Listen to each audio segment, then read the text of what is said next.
నమస్కారం ఆటో తోలి అన్నలారా తమ్ముళ్ళారా, మీ అందరి కోసం ఒక చిన్న వీడియో. దయచేసి అందరూ శ్రద్ధగా వింటారని మనస్ఫూర్తిగా కోరుకుంటున్నా.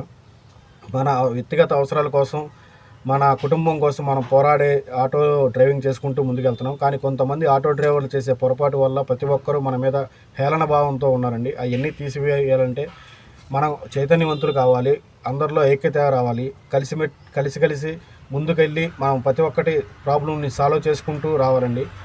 ఒక కార్పొరేట్ కంపెనీలు మనల్ని ఎంత ఇబ్బంది పెడుతున్నాయో ప్రతి ఒక్క ఆటో డ్రైవర్కి తెలుసు.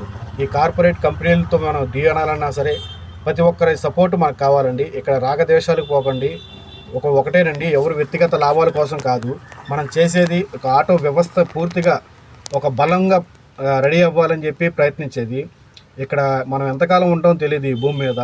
మనం ఉన్నంతకాలం ఒకరికొకరు సపోర్ట్ చేసుకుంటూ ఎవరికి ఏ ఇబ్బంది వచ్చినా సరే మాట్లాడి దాన్ని చర్చించి ఇబ్బందులు తీర్చి ప్రతి ఒక్కరికి సపోర్ట్ ఇచ్చి, ఆహా ఈ వ్యక్తి ఉన్నంత వరకు చాలా బాగుంది, చాలా హుందాతనంగా మనతో ఎక్కడ చిన్న మనసులో చిన్న గిల్టీ ఫీలింగ్ కూడా లేకుండా అన్న తమ్ముళ్ళలాగా పలకరించి ప్రతి ఒక్కరికి ముందు వచ్చాడు అని చెప్పి ఒక ఫీలింగ్ తెప్పేయండి ప్రతి ఒక్కరు. ఎందుకంటే మనం ఉన్నంత వరకు బాగానుండిద్దండి. మనం లేని టైంలో మన ఆటో తీసుకెళ్ళి ఇంటికాడ పెడతారు.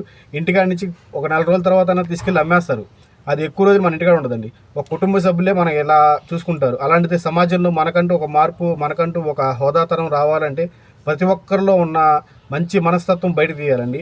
ఇది మీ అందరూ సాధిస్తారని, ఇది మీ అందరూ ఒక కలిసికట్టుగా ముందుకు వస్తారని ఈ చిన్న వీడియో అండి. ఇది Vijayawada online auto drivers and owners association group తరపు నుంచి అండి. ప్రతి ఒక్క ఆటో డ్రైవరు స్పందించి మీ యొక్క భావాలని, మీ యొక్క ఇబ్బందుల్ని ప్రతి ఒక్కటి బయట పెడతారని, అన్ని కష్టాలని తీర్చుకోవడానికి ఐక్యతగా కలిసిమెలిసి ఉంటారని మనస్ఫూర్తిగా కోరుకుంటూ హ్యావ్ ఎ నైస్ డే. జై